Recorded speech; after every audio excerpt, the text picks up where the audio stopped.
ভারতের এক অংশ আলাদা হয়ে গেল। প্রত্যেকটা হিন্দু মা বোনদেরকে বলছি, এই ভিডিওটা অবশ্যই মনোযোগ দিয়ে দেখবে। দেখার পরে সামনে যেহেতু ইলেকশন আসছে, অন্তত একবার তো বদল হোক।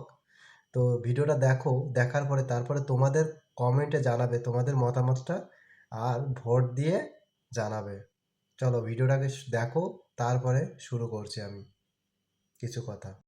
আপনারা যদি হিন্দু হয়ে থাকেন তবে এই কথাগুলো আপনাদের জন্য। 1378 ভারতের এক অংশ আলাদা হয়ে গেল, মুসলিম রাষ্ট্র হলো, তার নাম হলো ইরান। 1761 ভারতের এক অংশ আলাদা হয়ে গিয়ে একটা মুসলিম রাষ্ট্র হলো, তার নাম হলো আফগানিস্তান। 1947 ভারতের এক অংশ আলাদা হয়ে গিয়ে মুসলিম রাষ্ট্র হলো, তার নাম হলো পাকিস্তান। 1971 ভারতের এক অংশ আলাদা হয়ে গিয়ে মুসলিম রাষ্ট্র হলো, তার নাম বাংলাদেশ।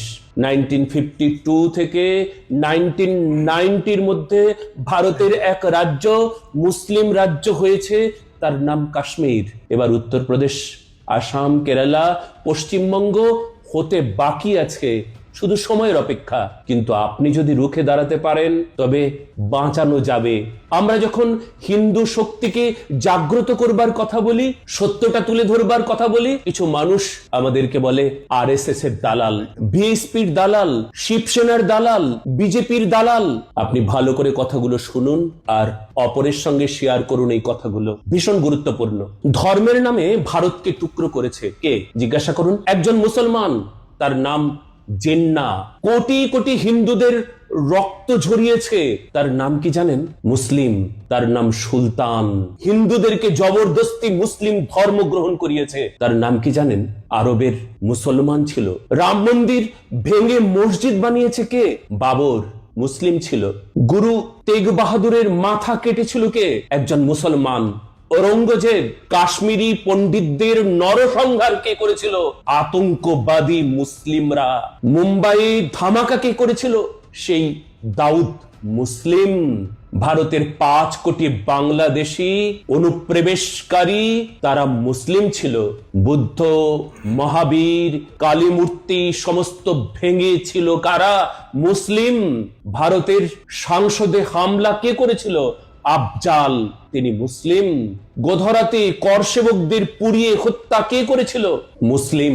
পাকিস্তান, বাংলাদেশ, আসাম, কাশ্মীর, কামদুনি, কালিয়াচক, ক্যানিং, দেগঙ্গা, বর্ধমানে রেপ, খুন, ডাকাতি, বোম ব্লাস্ট কে করেছে?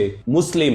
আমি কোন মুসলিমকে খারাপ মুসলিমদের বিরুদ্ধে দেখিনি। ভারত এমন একমাত্র ধর্ম নিরপেক্ষ দেশ, সরকারি বিদ্যালয়ে কোরআন পড়ানো হয়, কিন্তু বেদ, গীতা পড়াতে বললে সাম্প্রদায়িক বলবে আপনাকে। অমরনাথ যেতে গেলে ট্যাক্স দিতে হবে, হজ করতে সাবসিডি পাবে ধর্ম নিরপেক্ষতা। কলকাতা বিশ্ববিদ্যালয়ে 4টি মুসলিমদের জন্য হোস্টেল, সরকারি খরচে চলে। শুধুমাত্র হিন্দুদের কোনো হোস্টেল নেই। ধর্ম নিরপেক্ষ মুসলিম মেয়েরা মাধ্যমিক পাশ করলে বৃত্তি পাবে, হিন্দুরা পাবে না। ধর্ম নিরপেক্ষ প্রাথমিক শিক্ষাতে মুসলিম ছেলে মেয়ে 50% নাম্বার পেলে টাকা পাবে, হিন্দুরা 95% পেলেও পাবে না। ধর্ম নিরপেক্ষ মুসলিমদের জন্য বিশেষ লোন, সুদ মাফ, হিন্দুদের জন্য নেই। ধর্মনিরপেক্ষ মন্দিরের আয়ের ওপর ট্যাক্স দিতে হয়, মসজিদ বা চার্চকে কোনো ট্যাক্স দিতে হবে না। ধর্মনিরপেক্ষতার জন্যই শুধুমাত্র ইমামদের জন্য ইমাম ভাতার ব্যবস্থা আছে। MF হোসেন মা সরস্বতীর নগ্ন ছবি আঁকতে পারে, মা দুর্গাকে কমিউনিস্টরা যৌনকর্মী বলতে পারে, কারণ হিন্দুরা ধর্মনিরপেক্ষ।